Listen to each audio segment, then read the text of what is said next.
الحمد للہ رب العالمین، تمام تعریفیں اللہ کے لیے ہیں جو تمام جہانوں کا پالنے والا۔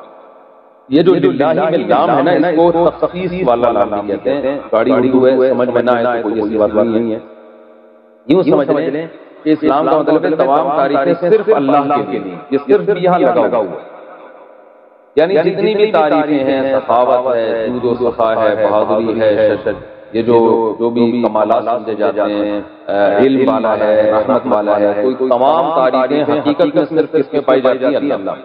اگر انسانوں میں کوئی تعریف ہے تو اللہ کی دین سے ہے، اللہ کی عطا سے ہے، ورنہ حقیقت میں حقیقی تعریف کا مستحق تو صرف اللہ کی ذات۔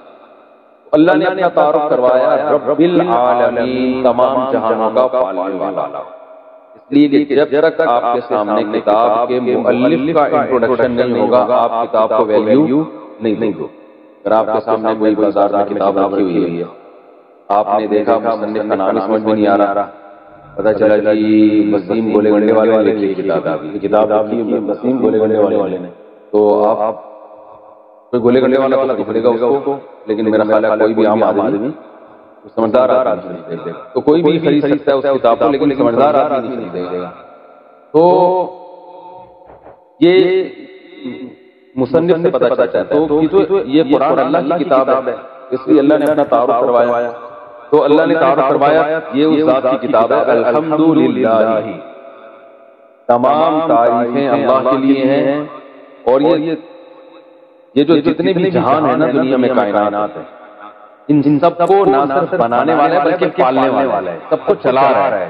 جیسے میں نے مثال دی تھی نا، رب کہتے ہیں پالنے والے کو، تو باقاعدہ سب کی تربیت کر رہا ہے، سب کو کھلا رہا ہے، سب کو ایک نظام کے تحت چلا رہا ہے، تبھی پوری کائنات لاکھوں کروڑوں سالوں سے بچی ہوئی۔ پالن ہار، پالنے والا، ابھی قرآن میں دوسرے مقام پر آتا ہے یمسک السماوات والارض ان تزولا، کہ اللہ نے زمین اور آسمان کو تھاما ہوا ہے تعالیٰ، وَلَئِنْ زَالَتَا، اگر اللہ ان کو نہ تھامے نا اور یہ اپنی جگہ سے زائل ہو جائیں تو اللہ کے علاوہ کوئی دوبارہ ان کو اسی ٹریک پہ نہیں لا سکتا۔ یہ نظام عالم بننے میں بھی اللہ کا محتاج ہے اور برقرار رہنے میں بھی اللہ کا محتاج ہے۔ اتنی بڑی ذات ہے جس کی کتاب ہے، آگے تم پڑھو گے۔ الحمدللہ رب العالمین، العالمین عالم کی جمع ہے، عالم کہتے ہیں جہان کو، بہت سارے جہان ہیں۔ اب اس میں علماء کی مختلف آراء ہے، بھئی جہان اس اعتبار سے بھی ہیں کہ زمین ایک الگ دنیا ہے، آسمانوں کی ایک الگ دنیا ہے، پھر آسمان سات ہیں، ہر سات آسمان کی ایک الگ دنیا ہے، تو اس لحاظ سے اللہ نے بہت سارے جہان بتائے۔ اور بعض علماء کہتے ہیں کہ اس لحاظ سے بہت سارے جہان ہیں کہ ایک جہان یہ دنیا کا ہے، ایک قبر کا ہوگا اور ایک آخرت کا ہوگا۔ یہ بھی تو الگ الگ جہان ہیں، تو شفٹ ہوتے ہیں۔ ہماری روح یہاں سے مادی زندگی سے برزخ میں جائے گی، برزخ سے پھر آگے دوبارہ حشر میں، پھر جنت ہے یا جہنم ہے، تو یہ سارے مختلف جہان ہیں۔ اور بعض علماء کہتے ہیں کہ اس لحاظ سے یہ مختلف جہان ہیں کہ جیسے ایک مادی زندگی ہے نا انسانوں کی، ایک فرشتوں کی بھی زندگی ہے، ان کی بھی ایک الگ دنیا ہے، جنات کی بھی ایک الگ دنیا ہے۔ تو جنات کیوں ٹریس نہیں ہوتے، کیوں نظر نہیں آتے؟ اس لیے کہ وہ مادیز نہیں ہے، وہ ایک الگ ہی مخلوق ہے جو ہم اس کو دیکھ نہیں سکتے، آگ سے بنی ہوئی مخلوق ہے، اور یہ جو فرشتے ہیں یہ روشنی سے بنی ہوئی مخلوق ہے، تو یہ بالکل ایک الگ جہاں ہے۔ تو اس لیے انسان کی جو ریسرچ ہے نا، جو مادی ذرائع ہے تحقیق کی، اس میں یہ آتے ہی نہیں ہے۔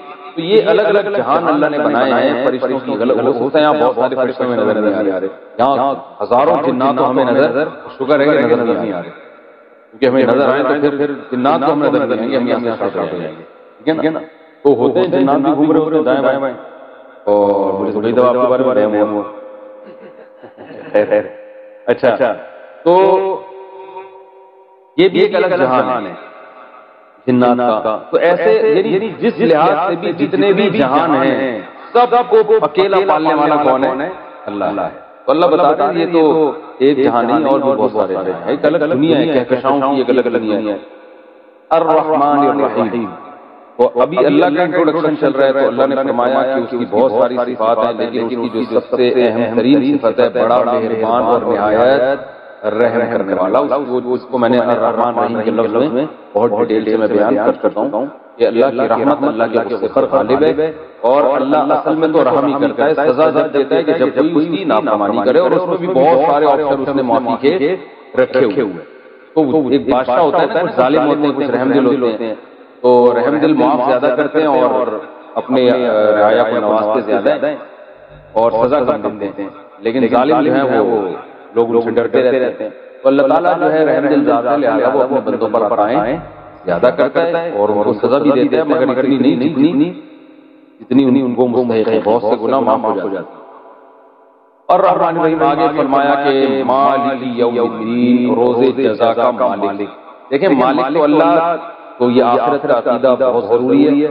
اس کے بغیر اسلام پہ نہ کوئی چل سکتا ہے، نہ وہ مسلمان کہلا سکتا ہے.